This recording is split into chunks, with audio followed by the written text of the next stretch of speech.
And we back, baby! Season 2 with lots to do. To all those new and old, welcome to Qwertycast, the podcast where we talk about indie games, PC games, and everything in between.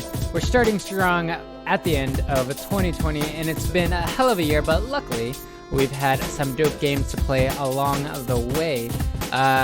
It's Season 2 when we last left you. At the end of Season 1, Fall Guys Season 2 was just coming out. Baldur's Gate 3 was just coming out. Among Us was gaining a lot of speed again. Cam, you talked about Gamescom a little bit. There's some shit happening there. There was an epic lawsuit with Apple and Google. What's happening Hades, with that? right? Hades. Oh, Hades. Did that I'm still come out playing then? It was early access for like a minute, but the actual 1.0 release was somewhere in the last couple months. Wow. Well, yeah, lots of stuff happened. Well, what's the update with that lawsuit, really quick? Yeah, so a judge actually put a permanent restraining order against Apple from being able to actually eliminate Epic Games' developer account with them. So there won't be any injunctions against the Unreal Engine, but the lawsuit for Fortnite being on the App Store is still moving forward. Probably see more of that towards the summer of 2021. Nice. Can I chime in really quick to say that the streaming services that are also included on this, like NVIDIA and those, they're actually working on desktop browser apps now to circumvent the Apple Store entirely. Ooh, by just sign on your browser on your phone. Interesting. Mm-hmm. Any way they can get through the system. Cool. Well, we've got a lot in store for Season 2. And we're gonna just start with, I think, our news segment, right? We're gonna do a bunch of news. Should we introduce ourselves first? Oh yeah, I guess it's been a while. I mean, do people know us by now? Hopefully. If you don't know us, I'm Kenny. We have Andres. Hi. Yeah, you have to vocalize still too. My name's Andres. Steven. Ew. And Dave and Cam. Hello. Diagonal. Yes. We are, if you're a Patreon subscriber, you are able to watch this on Patreon right now as a video with our beautiful faces. In full 3D. Exactly. I need one more camera for that. But I can do it. Yeah, it's in VR now. That's Season 3. Is Qwertycast in VR. That wouldn't be terrible if we were all just... No, but seriously, think about it. If we were in VR, we could be in a lounge. We all do have VR our own chat? persons. Yeah. Own avatar. I'm not gonna be myself if I do that. There's no way. That's not terrible. Season You don't want 3D. to put like Season a poorly V. grafted face onto a 3D game model cam. Oh, No, I'm gonna be a pigeon. there you go. Awesome. I'll be a foot tall, a big pigeon. I love it. I thought we were fun just all going to pepper. record. Sorry, Andres, you go. What were you saying? Oh, that there's a really cute pepper you can play in VR chat. Oh, I was going to Anyways. say that I thought we were going to record in one of the Tom Clancy Rainbow Six games where you could upload your face. Anyways, a lot has happened in the past couple of months game-wise. And there's a lot to happen, so we're going to be talking about that this episode. So we're going to start with Andres. Please tell us what you got for us to talk about today. Yeah, also just a little bit of background. If people have been following Qwertycast, the News Roundtable is a new segment happening here where we are actually all going to share in the news. We're all going to talk about things that are really interesting to us in the indie gaming world, PC gaming world, PC specs, all that kind of stuff is coming to Qwertycast this season. So we're all going to share a story, and I'm going first because alphabetical. The stories. Oh, that's it? Yes. That's what it was. But Dave's fourth. Yeah, I'm fourth. What? Fuck you. Wait, are you talking about in the host and mods post? Host and mods post. Like in terms of presenting stories, I'm fourth out of 5. Well, you know, D comes after K. As you guys can see, Andres Dave is very alphabetical. offended by this. Well, because now that I know what the reason is. No, well, so here's the thing. That, whatever. But, like, on our website and everything, whenever I list our names, I put us in alphabetical order. This is hard to do. Listen, Dave, the alphabet is just in any order you actually want it to be. Just because we do ABC doesn't mean it actually has to be ABC. Yes, I read Gotcha. that Tumblr post. So basically, get over it, Dave. I mean, I'd say that it's alphabetical on the QWERTY keyboard, but I'd also be second. No, Steven would be second. Yeah, at that I point. would. Okay, so my two stories that I wanted to bring. Yeah, yes, I'm winning. Off to a great start. Right.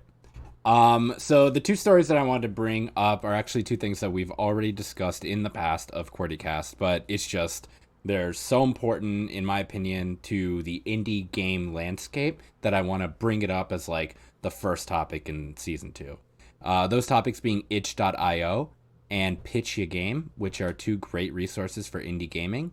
The reason I'm bringing up itch.io is because it is a website that allows, here, let me pull up the thing. It's an open marketplace for independent digital creators. You set your price, you run your own sales, and you design your pages. And it's never necessary to get votes or likes or follows to get your content approved. So it really is like the premier space for people who are creating indie games to put their games so they're hosted somewhere easy, for sharing it around to their friends and family or anyone who wants to support them. That is fine and good. We all know about itch.io. But the cool thing about them is that they constantly do things that not only support indie gamers and devs, but also the communities around them. So for example, this group called Glitch City had a bundle. I think it was, what was it, in the past couple weeks or in the past couple months. And Is that something you find on Itch? Yes, Glitch City la.itch.io. Glitch City is a game, and cool. and they basically, they're a game collective in Los Angeles. They were founded in 2013, and due to COVID, they haven't been able to use their office since the start of the year. So they have a bundle that was called Keep the Lights On, and it was just trying to keep their group open. And it was $10, and the bundle was 75% to Glitch City and 25% to the LA Food Bank. That's cool. And that's the first thing that pops up when you type Glitch City on Itch. Yeah, exactly. As of time of recording, it's still live, this $10 bundle. Do they have a really cool theme song? Like, I feel like if you're gonna name your collective Glitch City, you better have a really good theme song. Yeah, like a 90s cartoon Glitch theme City, song. Glitch City. Kenny and I were on the same page. So I guess I'll just pull that up real quick because I actually have it on. Oh, I don't. I'm such a loser. So Glitch City. If we actually search for it on Itch, then Keep the Lights On bundle is still here. It actually has a really cool background. But yeah, go check that out. That is one example of this kind of thing. So on Black Friday, it wasn't a Black Friday sale, but coincidentally, they had every single cent that you spent on Itch bundles on Itch games went straight to the developers. So on Black Friday, if you paid for a game, if you bought a game or somebody bought your game, you got all 100% of that. Normally, Steam actually takes 30% from game developers. I believe, where is it? I had it written down here. Damn it. Well, Steam takes 30%. I think Epic takes 20 or 25, and Itch normally takes 10.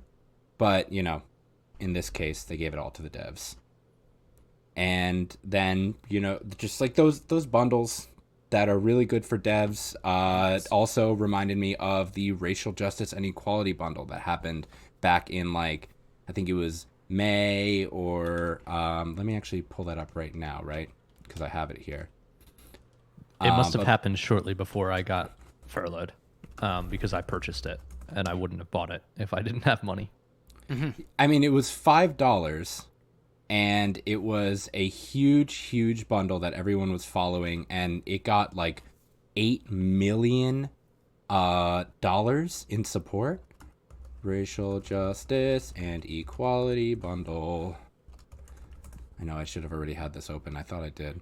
Okay, so this is what I'm bringing up, basically. This bundle did so well. It was $5. You got over 1,000 video games and hundreds of other assets, like gaming creation assets, tabletop RPGs, all of these things. There was even a website called the randombundlegame.com that allowed people to search through that entire bundle in a much easier way. So this group on Twitter, Random Bundle Game, RBG, they put together this amazing list of every single game from that racial justice and equality bundle, and you can sort through it for physical games, regular games, assets, soundtracks, books, tools, comics. That all of that stuff was in this bundle. Hippo on Elm Street. Right. Oh yeah, this is great. Shit like this that. says there was 1,741 items. Yeah, and there's 1,111 of those were actual games that you can play. Wow. So dangerous. So many people bought that bundle that I've decided that I'm going to start doing a Twitch stream that is only games from that bundle. Oh yeah. So I'm going to be doing that probably. And he's going to complete it within 4 years. No. We're saying it here. Season 2, episode 1. Andres is going to play 1,000 games in 4 years. All right, here we go. Episode 1, season 6, Andres. We'll check back in with you. All he has to do is play one game every day and beat it and skip holidays and weekends, and you got this, buddy. Yeah. Woo! Yeah. So, itch.io. There's my spiel. I know that you guys already know about them, but it was just like I just want to put them up. I want to put them on a pedestal because they're awesome. And they always create bundles for the devs, for the community. Just go check them out. And they always have free games, top sellers, 15 or less, 5 or less. Second thing I was going to talk about was PitchYaGame, which is another group that supports indie games, indie devs like we do. PitchYaGame by Liam Twos and his team created a monthly, it was basically like a game jam for people to be able to produce a game and put it out there and have a platform for it to be advertised. They looked over 650 plus games for the last awards that they did, which are actually coming out as of recording day. The awards for PitchYaGame. 2 days. Actually, it's tomorrow. 2 days. No, 2 days. Oh, 1 2 hour. days. 1 day, 21 hours. Okay. Lots happening. Days ago, as of the posting of this podcast. Say again? So it'll be days ago. Yeah, days ago. And so, but then you'll actually be able to see the results of the awards. It's like community organized, brought together for people who need a platform for their game to be advertised on easily for free. You just have to hashtag PitchYaGame when they have those windows open for people to advertise, and then they do the awards. So what was happening before was that it was monthly, but they actually had a huge update where they're changing the model from monthly to twice a year. And the reason they're doing this is because it'll actually allow game devs to create a more dynamic game over time and still get the same amount of, if not more, coverage of their game. And what was happening too, where some of these games were being published and they were kind of similar to each other. So if you have more time to develop these games in a month, the games are going to come out being, more representative of you and your group, whoever's making them, and not just the theme for that group in that, at that time.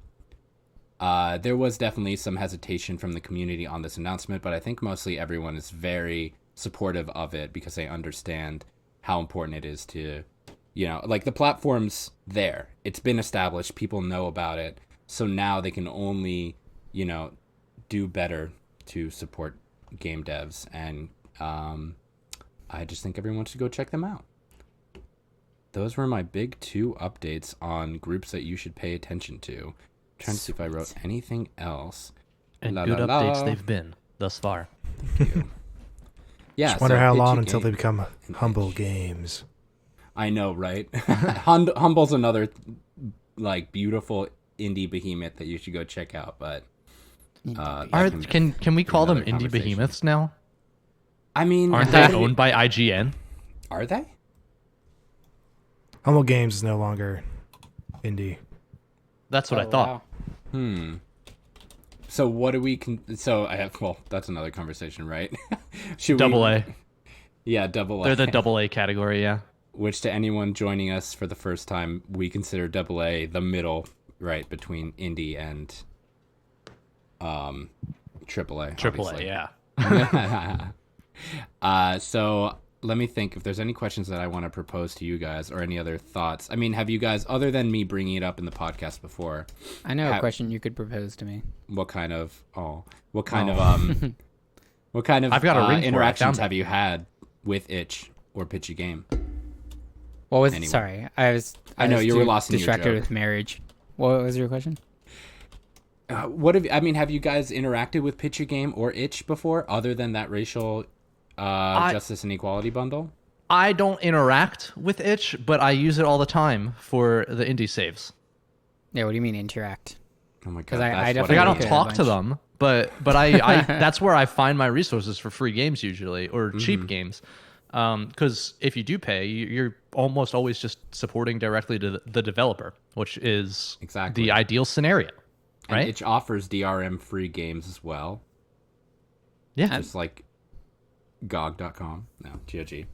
Yeah, there's a lot of great games on there and a lot of just really interesting stuff that people will put out. So people should definitely check it out.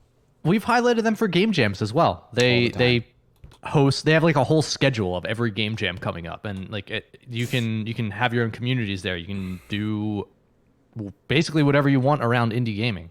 From what I understand, you can make new teams of devs by people that you meet through there. So Exactly. if you're interested in creating games, or if you're just interested in seeing how other people create games, I guarantee you that is an invaluable resource. Itch.io. Sponsor us. And that's my bit. Who's next? I need like a lazy Susan to spin the camera to the next person. It's me. If you're done. Yeah, are you alphabetically next after me? Yeah. Apparently. Yeah, it's AKKDS. That's how the alphabet works. Akdis. Dave, didn't you post your topics before the rest of them anyway? You were like, I'm just going to do this. No, So, like, Kenny aren't posted you in his, then I order? posted mine. Cam wasn't here, so I posted mine, then Steven posted his, and Yeah, Cam we still followed- hasn't posted his. We were following the model that you made, Andres. Which was obviously alphabetical. So Yeah. If you had actually read for a second, you would have known it was a trick question. So Well, it was also a trick answer because that's not alphabetical. Anyway, winter sales coming up December and January. When do winter sales come out? Is that December? I think it usually comes out December, right? only when it snows. Yeah. Yeah. Andres, do you have a resource for when sales are creeping up now, right? We have a resource. Yes. Well, I mean, yeah, if we want to keep that going, we did come out with a Google Doc, a Google Sheets that was basically some sales that Dave and I are tracking. I had Yeah, we them have on our link tree. I removed it, but I can put it back. It's just unchecked. for Steam, it looks like the winter sales are going to start December 17th. Perfect. There you go. So I was going to talk about some of the games that you audience members should look out for if you don't have them already. And those games include, so I've organized them first, my top 3 single player games, and then top 3 multiplayer games. Obviously, all of these are indie. So first on our list, we have Hades. Ooh, Hades. Yeah, Andres, you've been playing that a fuck ton. Can you tell me about that? So good. Yeah, I mean, it's, what is it? It's Super Giant Games' most Yes. recent addition to their, just series of beautiful isometric gaming. It has a lot of, that's Greek, right? Greek Yep. mythology, Yeah. the Yep. Greek mythos. So you are Zagreus, which is the son of Hades, and you're trying to escape hell in order to find your mother on the surface. And it's just, I don't know, it's gorgeous. It plays really well. You can see the elements of Bastion and Transistor through Yeah, that if you haven't game. played those games either, this company has made some of my favorite games in the indie world. I don't have a complaint. Like, I really don't. Their like reviews it's on just so Steam are good. overwhelmingly positive for. And did It you definitely see that I got deserves it, Game too. of the Year from what was it? Time.com. Time Oh, yeah. Magazine named it the Game of the Year. They had like a list of the top 10 games of 2020 because they were like, gaming is so important to the cultural zeitgeist right now that Right. it like we needed to highlight that. So they were in there. Fall Guys was in there. Among Us, indie games. Hades also was the only game that I was able to play during my little hiatus from the computer. So Nice. I am super appreciative of that game. Yeah, I played the hell out of it. It is a No pun intended. godlike roguelike dungeon crawler. So that is our first game. Keep an eye out that for the sales. Currently, it's at $25, which is still a really good price for that game. But keep an eye out. It might be on sale. You will get your time out of it. Absolutely. No matter what. Our second game that I have selected, also rated overwhelmingly positive on Steam, is Celeste. Currently at $20. Know what I just learned by reading their bio? So apparently, because you can name your character.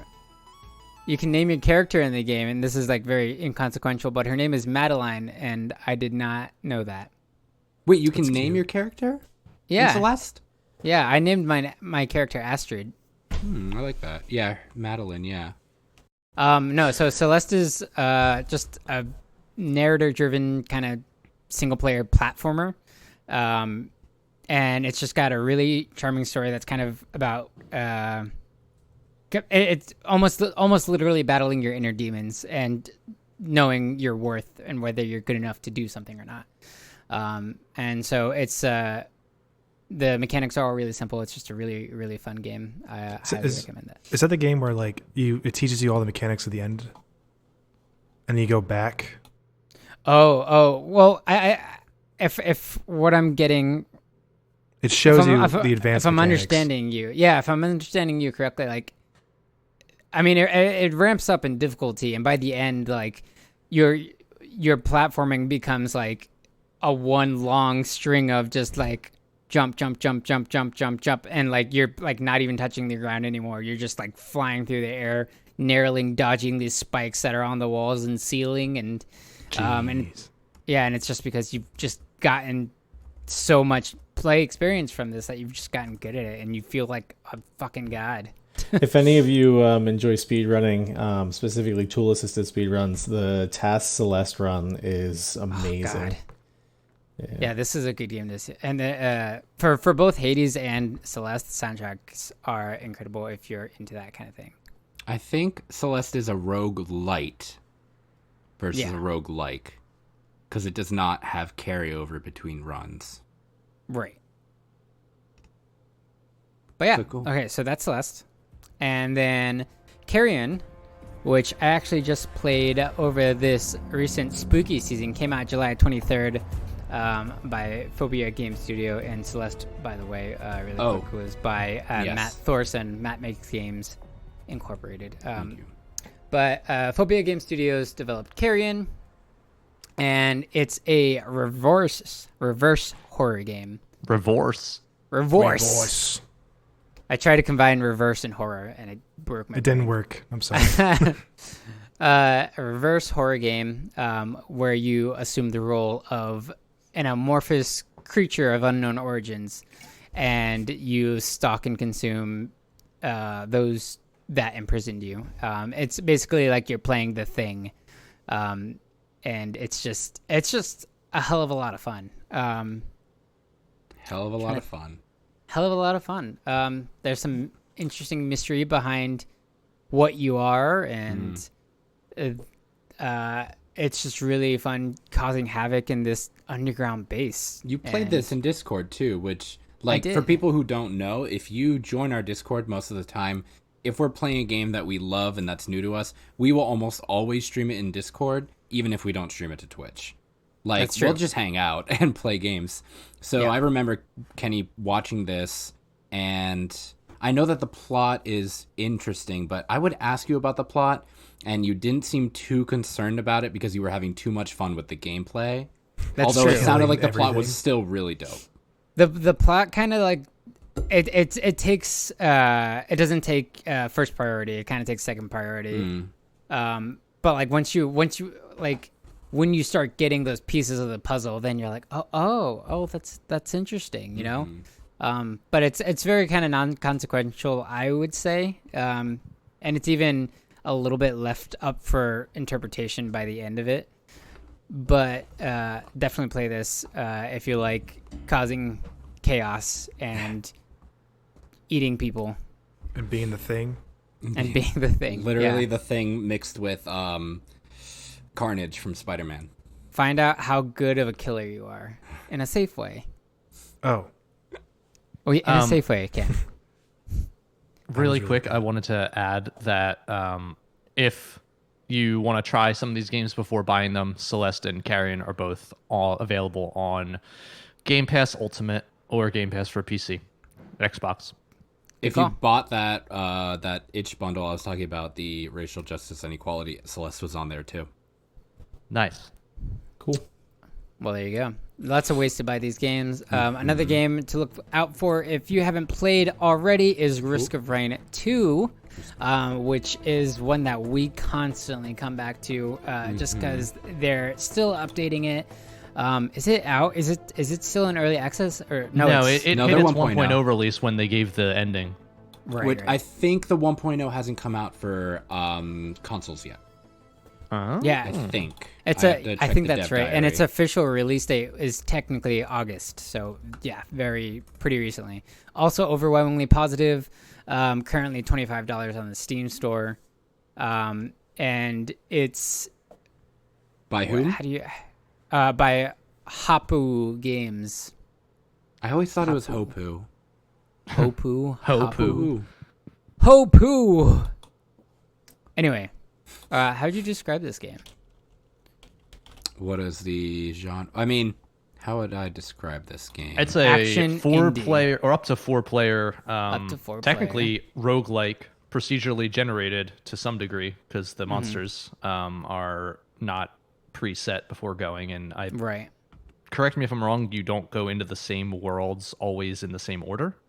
Correct. yeah. So You can even change, like, Correct, choose you're a wrong. different world. correct, you're wrong. So I would just describe it as a multiplayer roguelike first person shooter, right? Or is it third It's person? Third. Third. Third There you go. person. Yeah, it's almost kind of like a bullet hell, like with friends, in a way, because the amount of monsters that they fucking just throw at you, like they're not necessarily. It's harder. Especially as it gets harder. God, they're not necessarily like all shooting things at you. Some of them are melee, but there's so many overwhelmingly strong monsters. Sometimes, like I'm looking at on their Steam page. If you scroll down a little bit, you can just see the magma worm coming out of the ground, and I've just been in situations where I fought 3 of those at one time, and that's just, it's something, man. Oh, I do have an update. They had a Yeah. dev diary back in September 12th that was talking about the roadmap. Like it led to certain things like deadlines being cut, like a grandparent boss that was unique to Sky Meadows area. They talked about how great their mod yeah. community Wait, is, that but they guy- have no support for it, so they want to work towards that. And they're hiring new members. So if you are interested in game development or want to work for this group, go check out Hopu Games. They're And then hiring. ask them how to pronounce it, and then tell us. Yeah, actually. So they said something about creating and selling expansions for the game, multiple CU content updates in size. Oh, they want to do like 1 to 2 a year. Themed content updates. Oh, sick. So Yeah, so these guys, they're very active with their community, and they have a bunch of different characters you can play. So you're always going to get a different experience when you play this game. So definitely That's check so that true. out. Next multiplayer game, bringing back Baldur's Gate 3 again. Like I said, when we last left you guys, it was just coming out. Since then, there have been, I think, 3 patch updates. Is that right?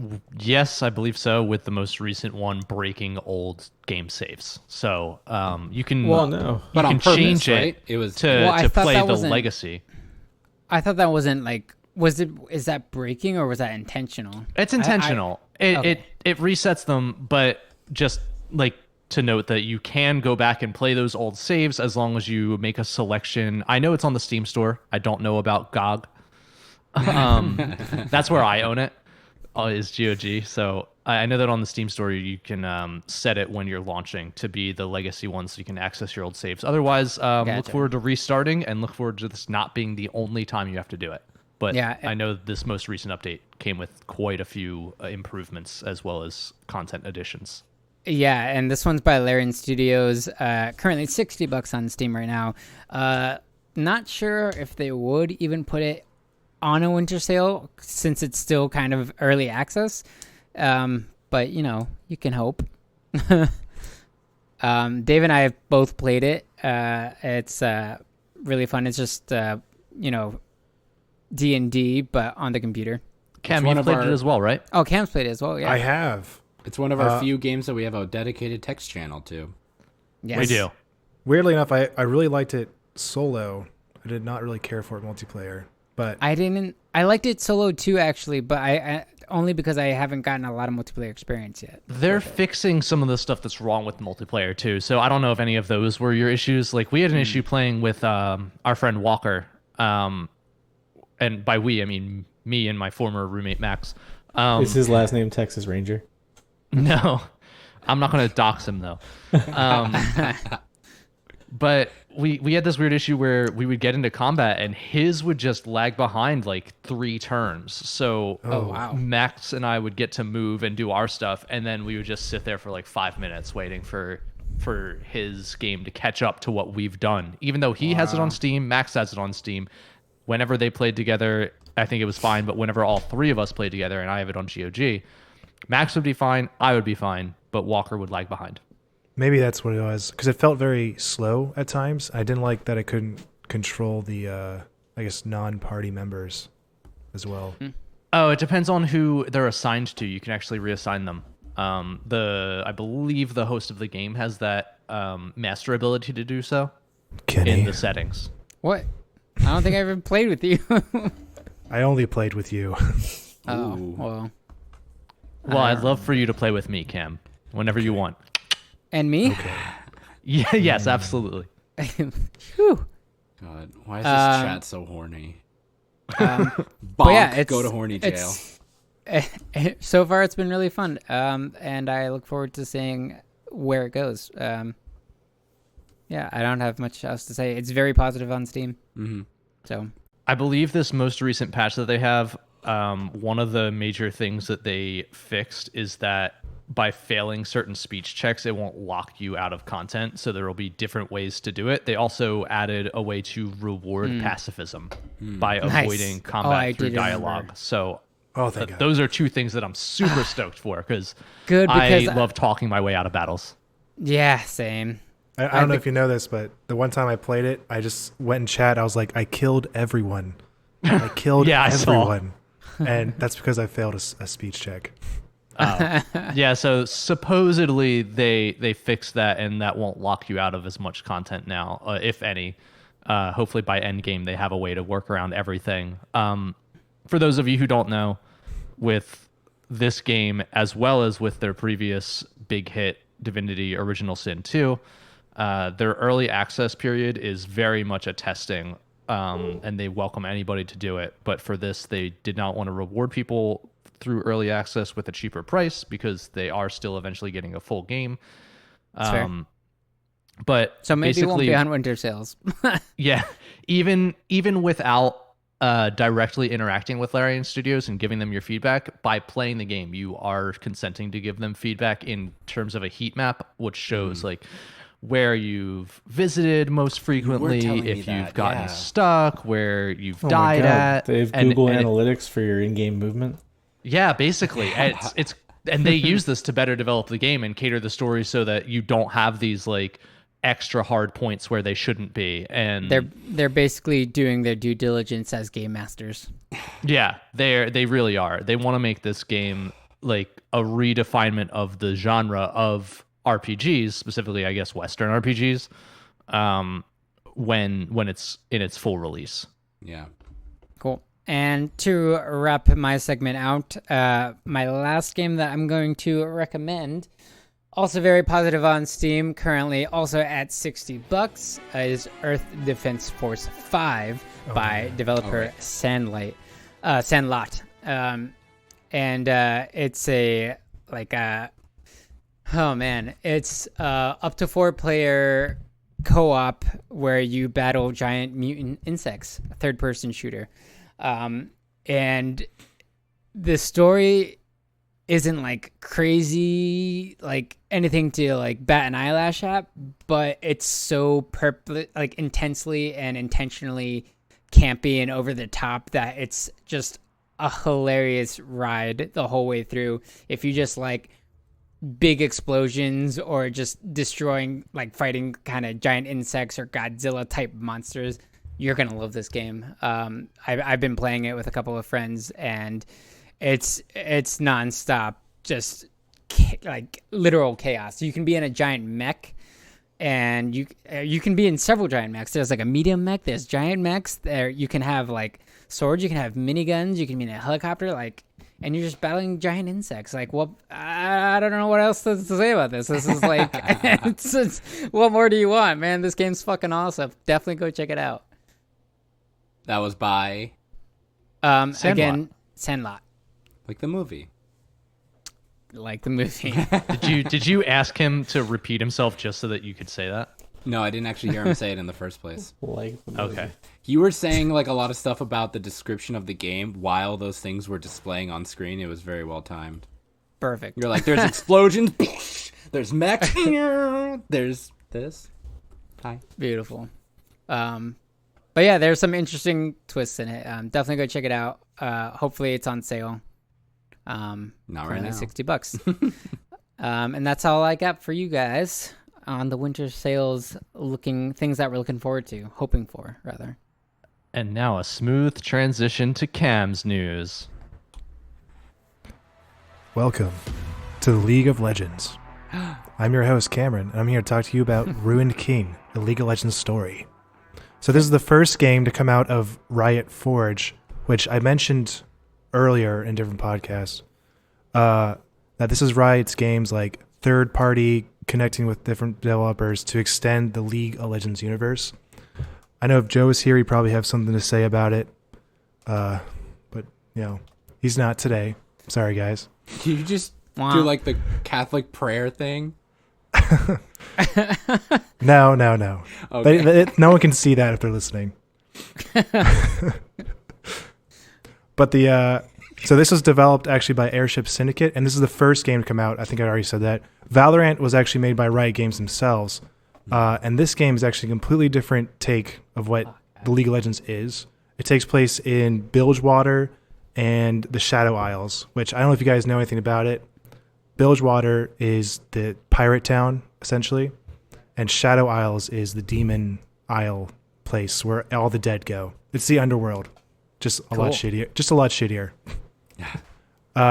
It's a turn-based RPG or RTS, RPG, and you control 6 champions. Which, just reading these champions and how much I know about League from the 10 years I've played it, it's kind of crazy that they're putting them together. It's Misfortune, Alawi, Braum, Yasuo, Ahri, Pike. Misfortune is a captain of the pirates, so she's from Bilgewater. Alawi is a Kraken worshipper developed by a hentai developer. What? That's just a fun fact. Braum, I mean, she uses tentacles as all of her moves.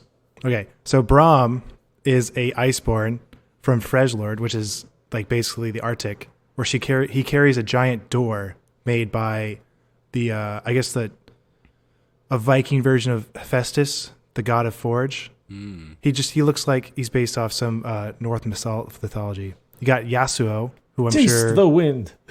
Yeah, he's your typical edgelord samurai boy who has lost his way and is wandering. Ahri, who's a 9-tailed fox, I think a gumiho. I forget how they pronounce it. It's a Korean thing, but it's basically a succubus with 9 tails. If you guys watched fucking Naruto. no, shut up. A sexier Naruto. Lovecraft sexy Country. jutsu. Lovecraft Country. Yes. They had a realistic version of that the Nine-Tailed Fox, the succubus version of it. They did, yeah. It was great. So that's what she's based off of, but she's not actually, even though she will kill you that way. Anyway, you have Pike. Spoilers. Pike, who sounds like his voice actor was Vin Diesel, but it's not. Is it actually Groot from Galaxy Warriors? No. His voice is like, I got a lot of cum down here. My list just keeps growing. Did Anyway, you say we had a lot of cum down here? Wait, got a what's lot what of I cum thought he down said. here. Oh, I've got a lot of cum down here. What's that I heard? Welcome to the Shadow We're doing Isles. so well to like being family friendly for like a second. Never. I man, said look- fuck you at the beginning of this. Listen, I didn't write the lore of Our this, podcast okay, guys? says it's explicit. So if you're like fucking 10, I don't know what you're, get your mom. All right, I'm just gonna reading the include- notes from Riot. parent They guardian. say they have a lot of cum down there, I mean, he does live in the ocean, and that's all it's full of. fish cum. why it's- That's not all That's why it's it's full so of, but it's got that's why plenty. it's so salty. Yeah.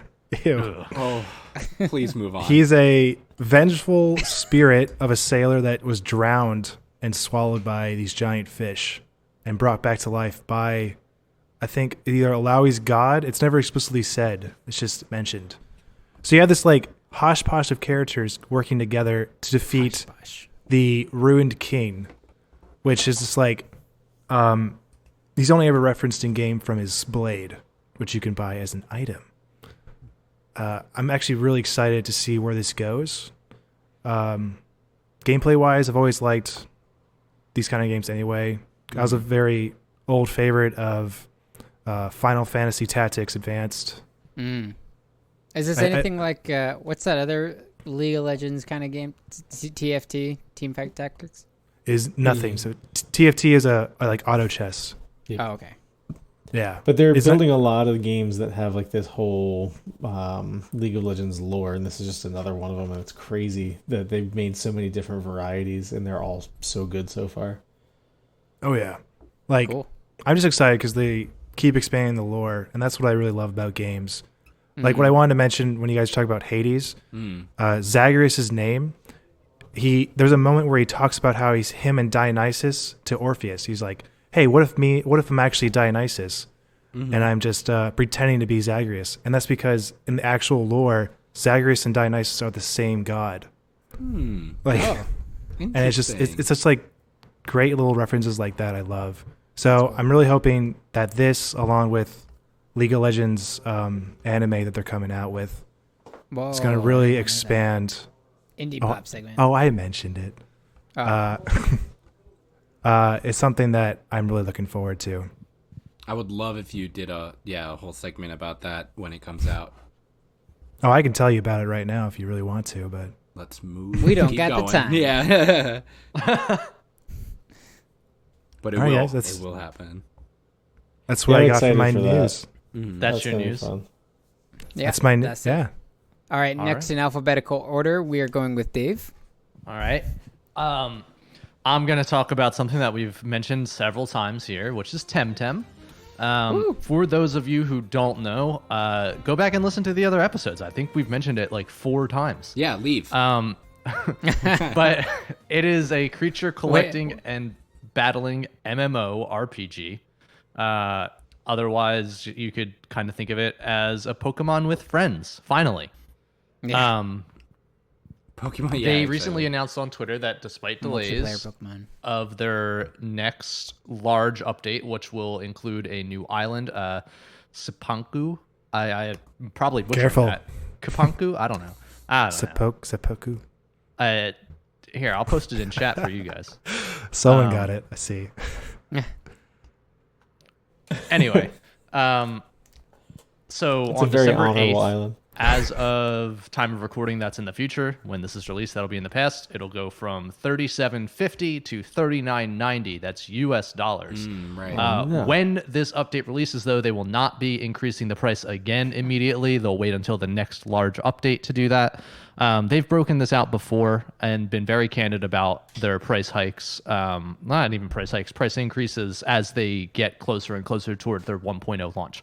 This game is still in early access on PC, but most excitingly, it will be in early access or will already be in early access by the time you hear this, December 8th, PS5, which is, I think, a very great thing. I think this game's ideal for Switch. I think because of the whole Pokemon association, that'll never happen. But the PS5 release, I guess, comes with its own advantages, like a much better internet service than Nintendo Online. So I guess maybe that could also be something to help out. And can I just say that their trailer for this game is fantastic. It is. It's wonderful. We also featured that trailer On Qwerty Clash, yeah. Yeah, on Qwerty Clash. So Or Smash there's been a League tournament, million. whatever. Yeah, Smash League. And so, yeah, I mean, we've talked about this game plenty of times. And I've not played all the way through the content that they do have, but I do really enjoy it. I think that it's a great alternative for those looking for especially a multiplayer version of Pokemon. Really quick to touch on what's coming out with this new update. They did provide a timeline earlier, and I'm pulling this off of IGN, but there should include 25 new TemTem, 1 mythical TemTem, and a few other features such as in-game tournaments and achievements, which I guess they don't have right now. I haven't really paid attention to that part. I'm showing people also the Team Crema, the devs behind them, their website. It's really cute. They have the Who Are We? All of them use baby photos as their profile photos. That's really good. That's amazing. So, speaking of their website, which is crema.gg, they have an FAQ there addressing their early access for PS5. But though they do post their news and all their patch updates there, I think that it's actually better to just follow them on Twitter, which is @PlayTemTem. If you don't want to follow them on Twitter, join our Discord instead, because our Indie Hype text channel actually gets updates directly from their Discord server. It's true. So We have a few integrations with different game. Well, I'll list them, but finish what your thought was. No, that's it. I mean, the update, they haven't talked about when it's going to happen yet, because obviously they got delayed once again due to COVID. And I'm looking forward to it, and I'm definitely looking forward to the 1.0 launch. I really hope that we can get somebody from Crema on to talk to us. I think that'd be really, really great. Yeah. That's all I've got for Let's do it. TemTem right now. It's not. So- How long do you think before we get a TemTem card game?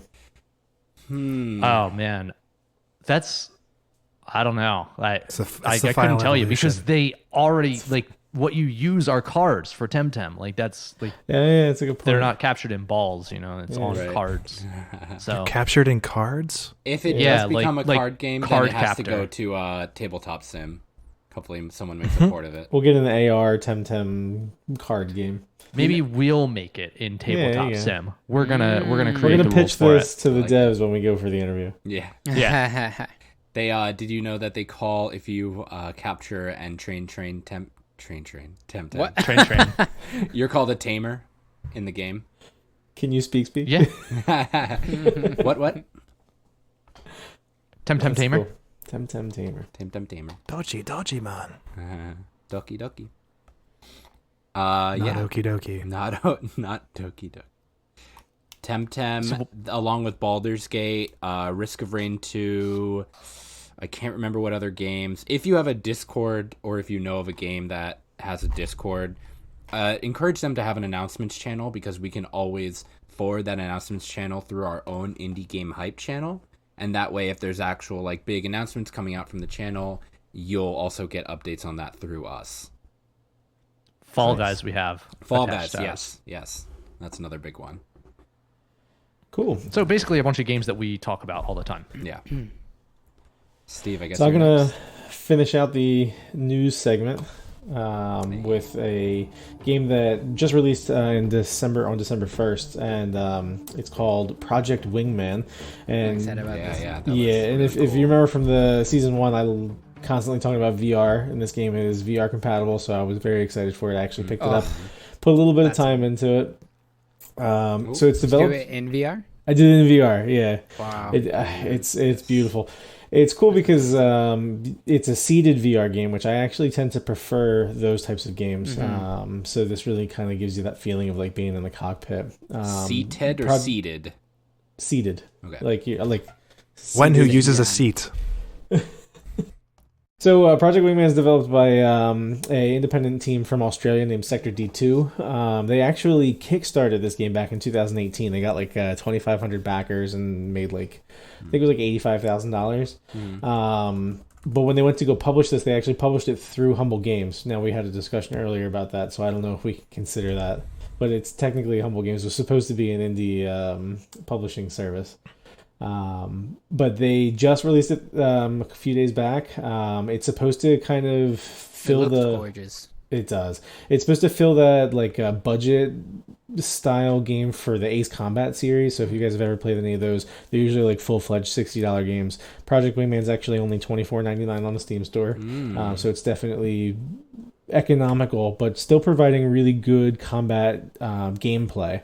One of the things that I really enjoyed about it was that in comparison to Ace Combat style games, I felt very similar in the functionality of like how it shoots its guns, how I target things, how I'm actually flying the plane around.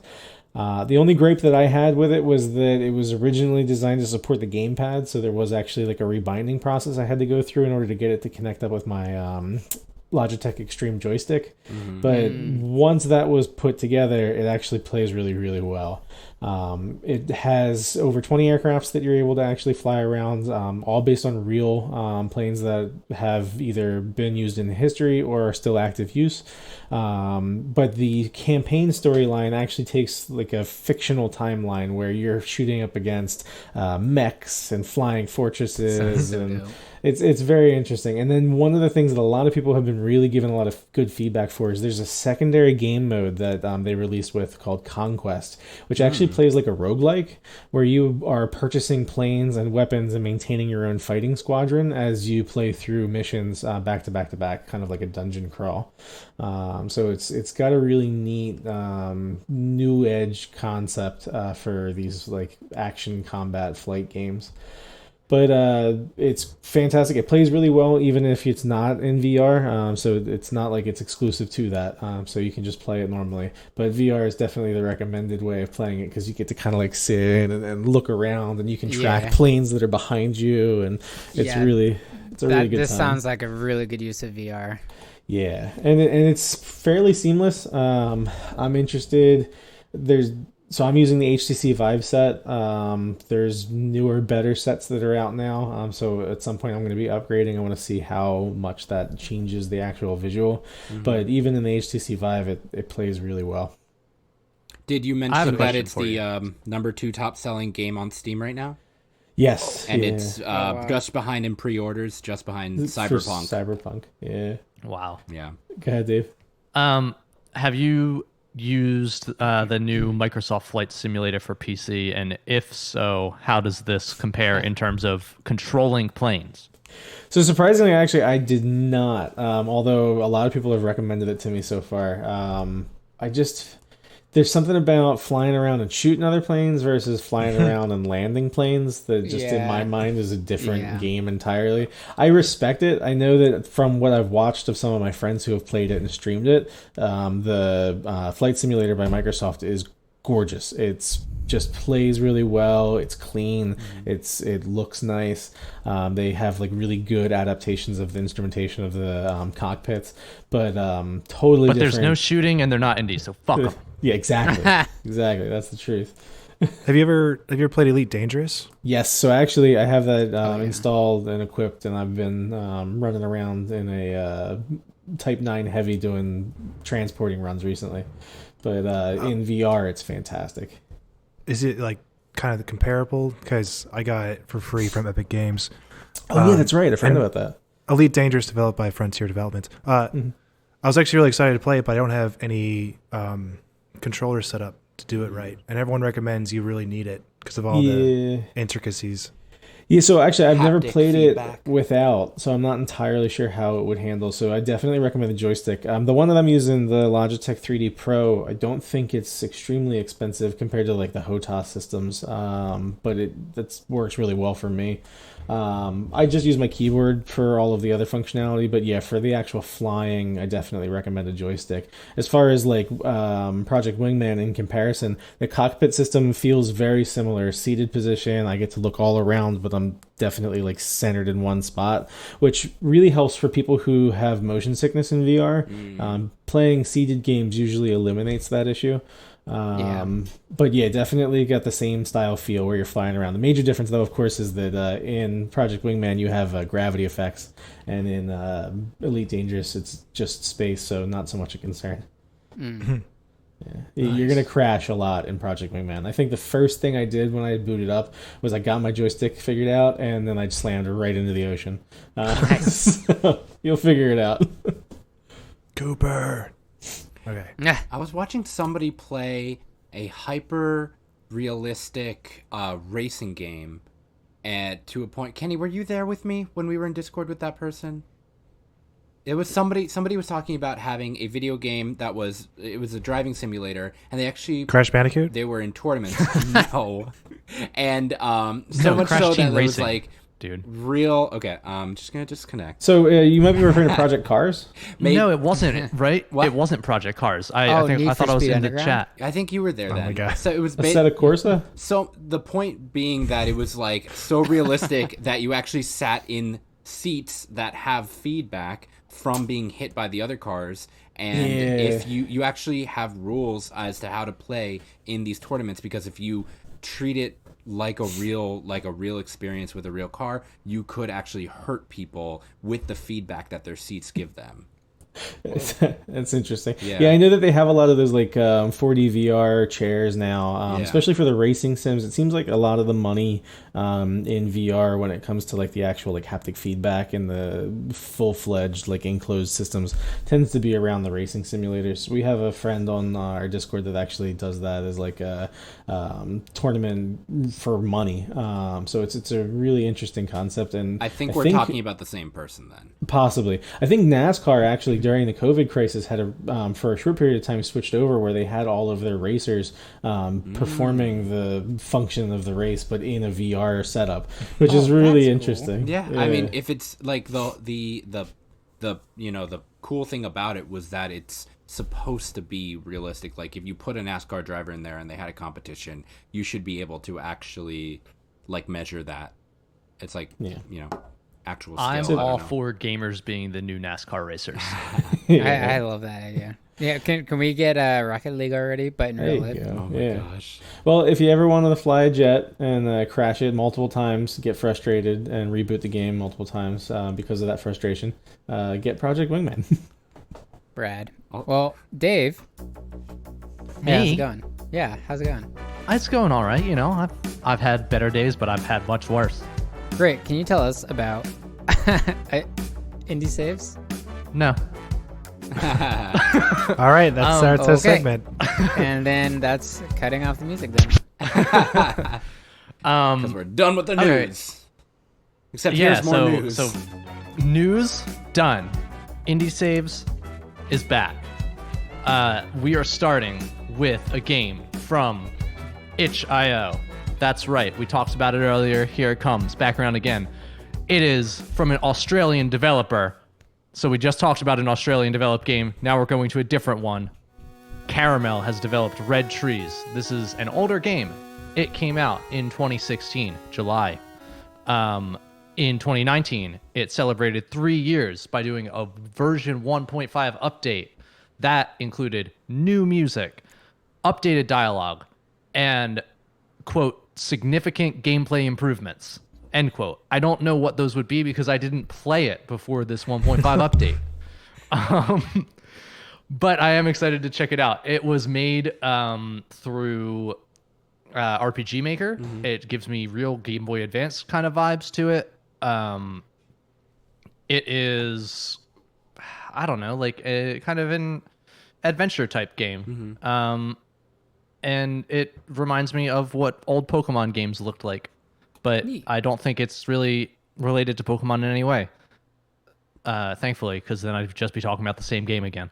I always loved those stories with old, like, Game Boy and other old system games where they're like, well, the reason Sonic is blue is because blue had the most colors in the palette at the time. And that's really it. Like, one of those things. Like, the reason Mario has a mustache is because it was actually just his face, but we needed more black pixels to make him look different. So, like... Yeah, I mean, and then if you take that, you don't have those limitations anymore, but you still want to have the look of those old games. It's almost like you still have to put yourself in those bounding boxes in order to feel authentic.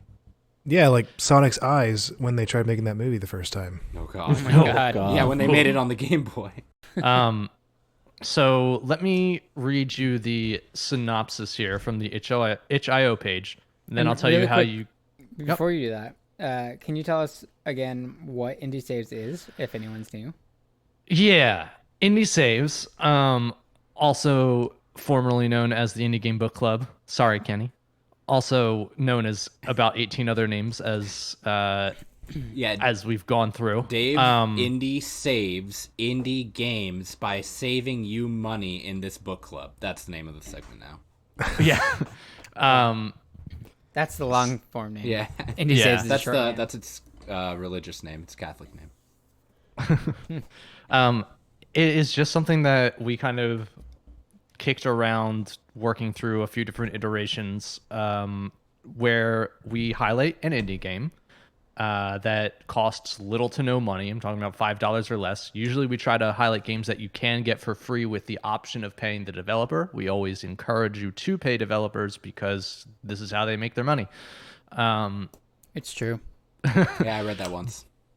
But because they are free games, it's good for the consumers' wallets as well. And because they're providing the games for free, you're not pirating these indie games. So you're actually working with the developer to play these for free rather than working against them and hurting their wallets.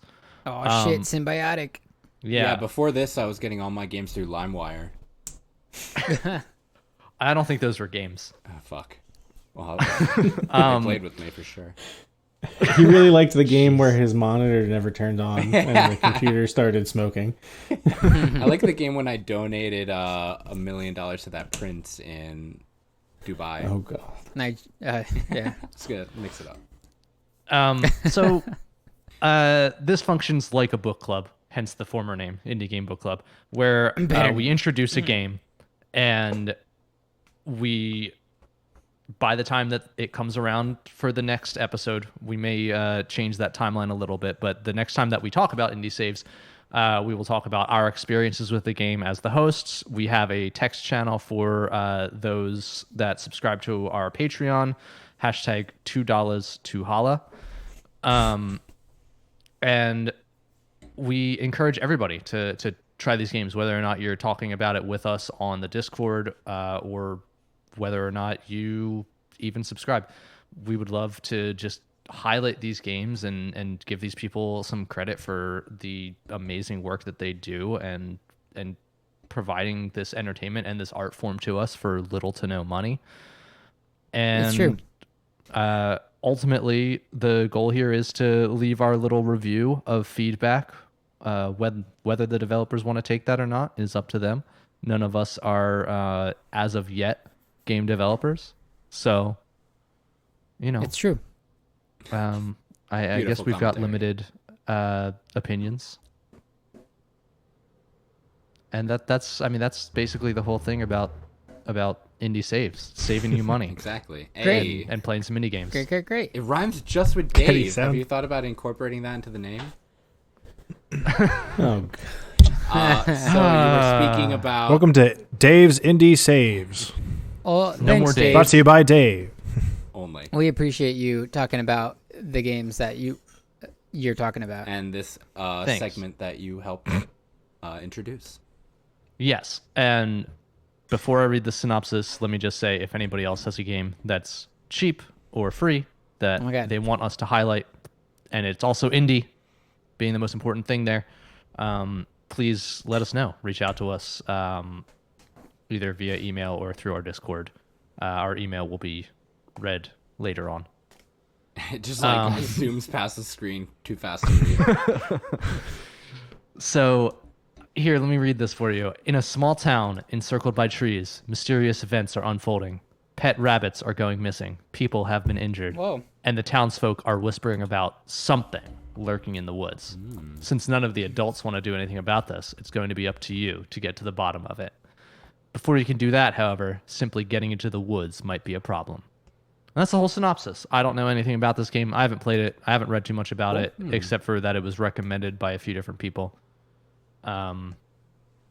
And I don't know that I said this, but maybe I did. It was made by Caramel, is the developer. He is from Australia, and you can follow him either on caramel.itch.io or I'm going to say Carameldeer on I like Twitter. that first one. That first one sounded good. Thanks. And that's Caramel, then DERE as the other 4 letters there. Top And comment on itch.io for Red Trees Carameldeer. is I want to be friends with teeth. okay. So play that game if you want to be Yeah, friends absolutely. with teeth. I cannot wait to check it out, and I hope that all of our lovely hosts check it out, and I hope that everybody who listens plays as well. I see what you mean about the visual style of Pokemon. It also reminds me of Earthbound, Mother, those kind of... Yeah. I wonder if it plays like that too as an RPG. Yeah, I'm not sure what the whole thing is. I mean, I can see that it has like an items thing, so I'm wondering if there's an equipment type deal or if it's just items that you use Yeah. for various things. But I guess I'll leave it off with the 2016 version has 3 different translations, Portuguese, Spanish, and can you guys tell me what that third one is? Andres, do you know? Is that Latin X. Russian? Russian is what it is. Yeah, I thought it that's was. So Spanish, Portuguese, Russian are the 3 other languages that you could play the original in. The original, Jump. though, does not have the 1.5 new music, right. updated dialogue, gameplay improvements, Nice. significant gameplay improvements. All right. Well, we'll definitely have to check it out. We'll definitely have to talk about it. All of us will have to post something about it on the Indie Game or the Indie Saves text channel.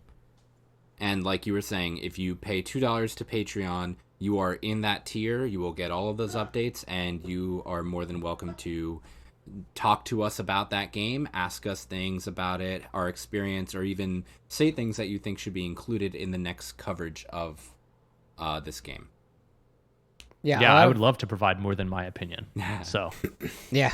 A lot of how we're talking about games now is changing, so Patreon and Discord is a good way to keep up with that. Exactly. Next, we are going to be talking about some PC stuff with Steven. Yeah, so speaking of Discord and interaction with our fans and listeners, we have a new section to our Discord. It's going to be called the Tech Cafe. The intentions there is that we as the Qwerty hosts will get to kind of use that space to talk about any PC tech that we're really hyped or excited about. Help you build a computer. We'll help you build a computer if you are into the DIY. If you have any questions or things that you're curious about, we'll be able to provide you with advice and information. We'll also do some reviews of different tech components and do some spec comparisons. So definitely check that out on Discord.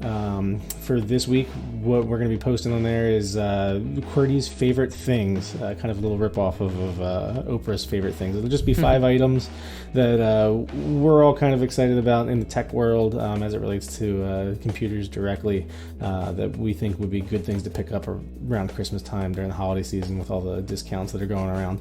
So definitely join us on Discord, chat in that channel, get excited about the new tech stuff that's coming out.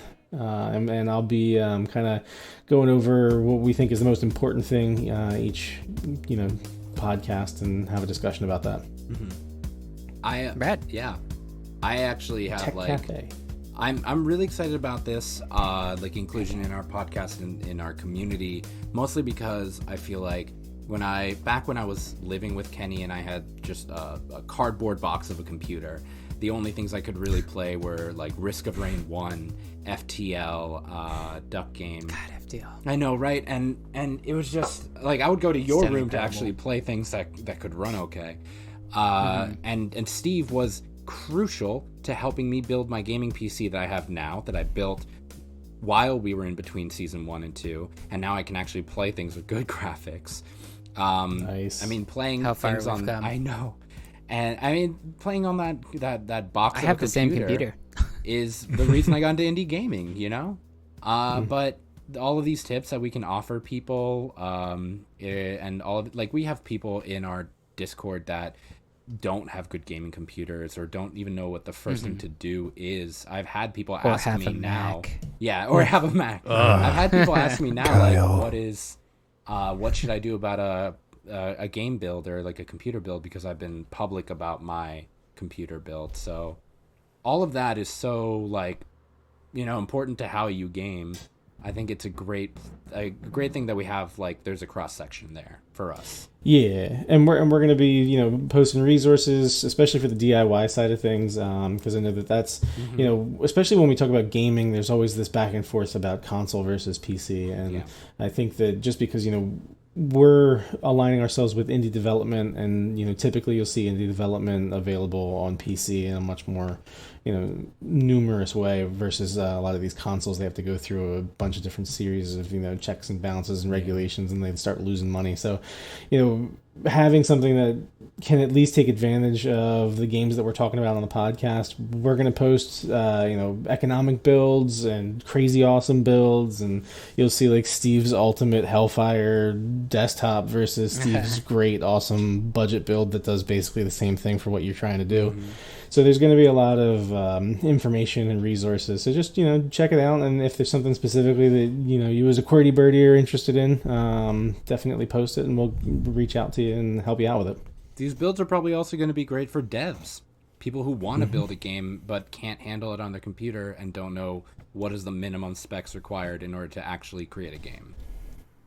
Cool. Yeah, my next PC that I want to build is going to be more high powered than this, and I'm actually going to convert this PC that I have right now to a streaming/recording machine only. Nice. And when you get all your build components put together, we're going to post that list so other people can mimic it. Yes, we will. Oh yeah. Oh, yeah. I got the opportunity to use a bit of online and in-person computer building resources. Like I went to a local micro center after working on a PC parts picker list. So I don't know why I brought that up. Just to say, like, there's so many More reasons. avenues for building your PC. No, It's we're I'm excited for it. I think it would be a really good collection for it. information. And just, you know, talking about new stuff. There's constantly new things coming out. Every 2 weeks there's new information. So that's why we got to do this, to bring that information to you. I know. I think I just saw a That's the big thing. little news story from NVIDIA talking about one of their new graphics cards or something, and an anticipated One of their shortage. 5 new graphics cards. Yeah. Is it only 5? I'm surprised. But yeah, no, we'll definitely be covering topics like that as well. Cool. Tech Cafe, check it out. Tech Cafe, check it out. In the meantime, we're going to start wrapping it out. Again, if this is your first time joining us, we are Qwertycast. Again, we are Kenny, Cam, Dave, Steve, and Andres. And Joe as well, but he's not here. We've been doing a bunch of stuff, and we have a lot of stuff planned for Season 2. But in case you missed it, we hosted a Smash League that lasted, I think, about 5 weeks. Streamed on Twitch twice a week. We hosted a Duck Game tournament. We gave away some free games. We made some new friends with different people. We've been doing some collabs with stuff. But yeah, it's been really dope, and we've got a lot. What else do we have in store that we can be excited about, that we can get people excited about? Well, not only have we been doing collabs with new people, but we've taken some of our community members who we talk to a lot, who have been very active, and we are collaborating with them now in terms of, I mean, we've got a logo now. We've got All of the things. Like, all we've of our got new so much stuff. branding, new website is coming, but we bought Qwertycast.com, so if you go there now, it's active and it goes straight to our link tree. Yeah. I It believe does we're sound- working on new music stuff. We've got a whole different channel about game development now because we've got some people working on developing games. We're growing, baby. Yeah. I mean, there's so much stuff that's going on. Yeah.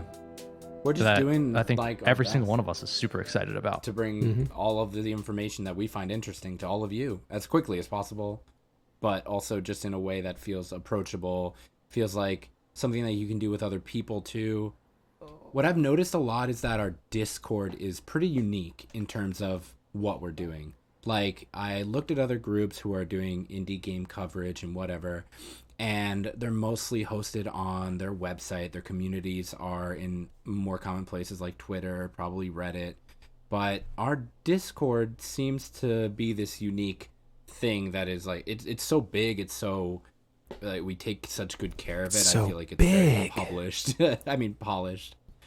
Polished. I think what I like is that even as we get more and more people, everybody that is active in the server works very hard to try to be inclusive with any new person that joins, and you can get what you want out of our server. I know that sounds kind of cheesy and stupid and generic, but I think it really is the truth.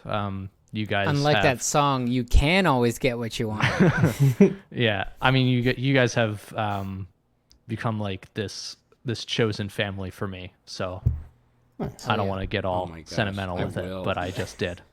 Well, we're all different types of gamers. We all like different aspects, but gaming as a whole is this central idea here. So it doesn't matter what types of games that you're interested in. There's somebody here who's going to agree with you and want to play, and it's a great community opportunity.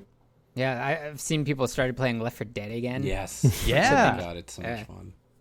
The resurgence. They had a Sitting back huge on update. I nostalgia. mean, that's another fucking game that said, hey, our mod community is so tight. They've been developing beautiful shit for years, and this game is not dead because of it. So we're going to publish Thomas all the of that. Tank Engine. What? Oh, God, I never played that one. You haven't been modded enough then, No, Andres. Clearly not. That's the thing. Actually, I always maybe that's something in gaming that I never really fucked around with because I never had a good enough computer was mods. I just the most mods I have on any game are Duck Game, and it's for hats. I can show you a couple things about modding if you really want to. Sure.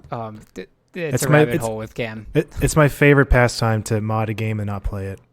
That sounds I've like done that anytime with I've Fallout New Vegas. anytime I've booted up Skyrim and Nexus. Yeah, Skyrim is a huge Oh one. my gosh, I've only seen the Macho Man Randy Savage Skyrim mod. Oh god, yeah. There's a lot of good mods for Skyrim. And a speed run where people just Boobies. use buckets to clip through walls. Oh, I guess Right. another thing really quick. We have incorporated music a little bit into our podcast channel as well. We've got a text channel called the Vinyl Lounge, which I believe was introduced by Gary, our wonderful editor, which is to talk about... Gary, play some sound effects for yourself. Seinfeld. This bass is to talk about just music you love, and I believe you can also talk about different software and equipment if you want. I don't think that we're trying to, be exclusive. be exclusive Or, like, about anything. not inclusive. Sorry. Yeah. Yeah, that's the thing. Except It's- to Mac users. I've been trying to think of ways to fucking except except for fucking Kyle, who's now part of our team and only has a Mac. I think one of the things that I've been thinking about a lot in terms of Patreon tiers, in terms of how we, put our information out, we should never be using information as a point of leverage to hold over people. Our information that we get here is supposed to be shared quickly and as easily as professionally as possible, because this is for everyone's development, for everyone's research. Just come here if you're looking for something and you think somebody here could answer that question about gaming, PC stuff, all that shiz. What are some other things? We're working on a finalized stream schedule for Twitch. We are working on giving you all more content on YouTube. And for those Patreon subscribers, we're working very hard to give you content and more incentives to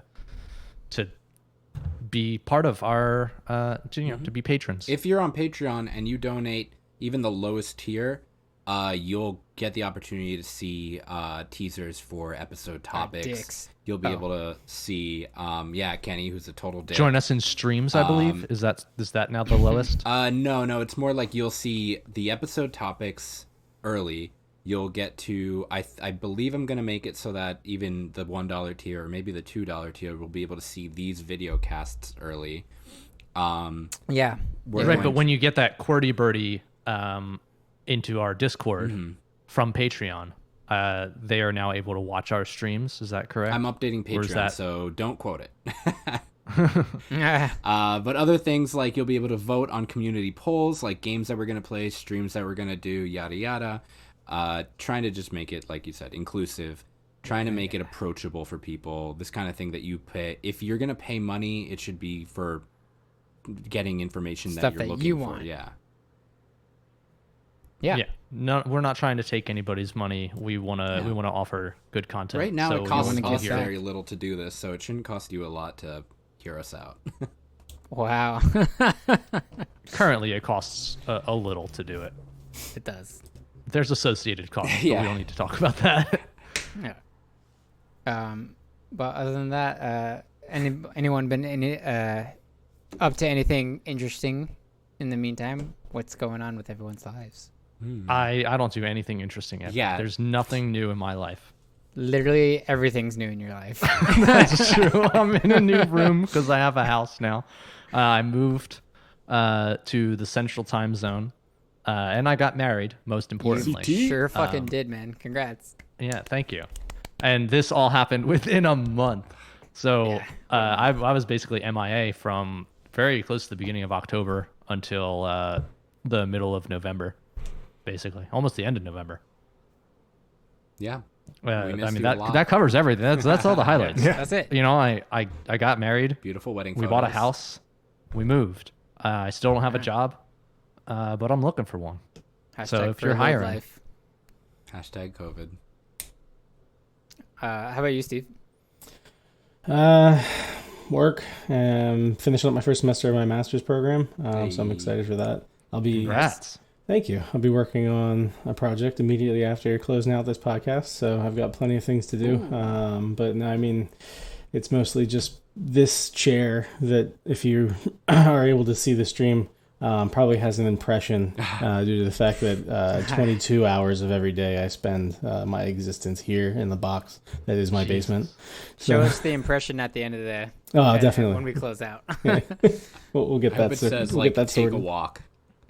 The Steven butt impression is Yeah. going to be one of the exclusive Patreon photos. Yeah, it's actually We'll going to get, be future merch.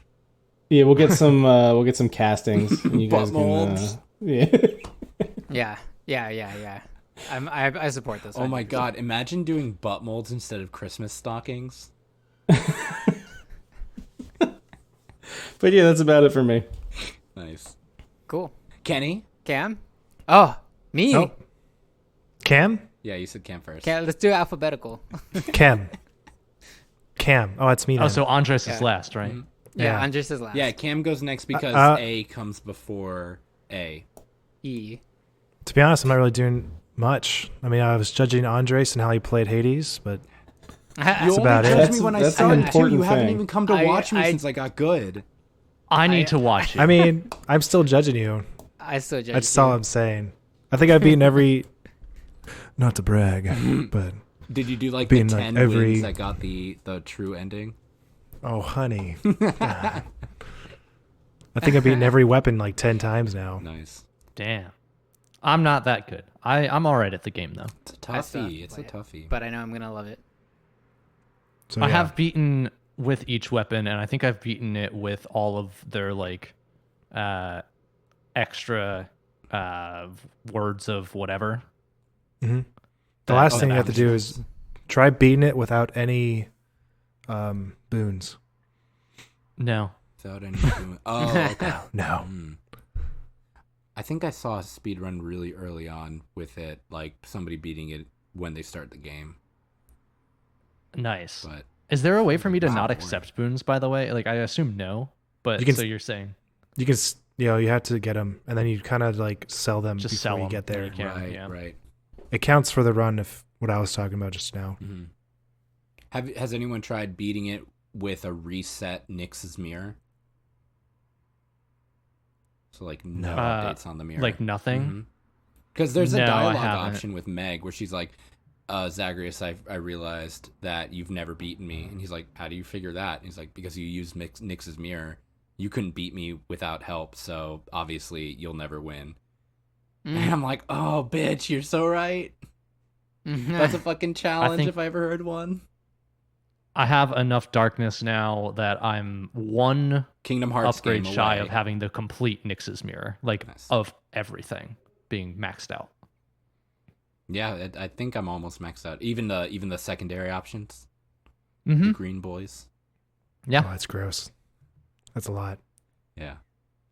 Yeah, well, it is the only game that I could play for a month, basically, unless I wanted to play a different Switch game that was also only single player. Graveyard fair. Keeper. I don't have that, so It's pretty cool. I picked that up. I've been playing it off and on.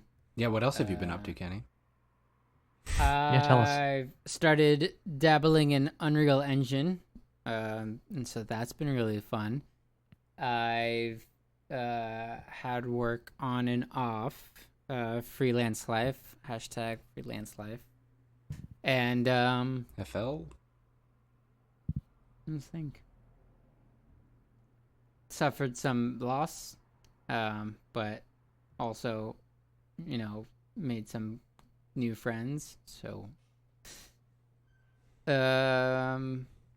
but not too much else. It's just been a lot of focusing on this world, Qwertycast, and making sure we put out good content for people.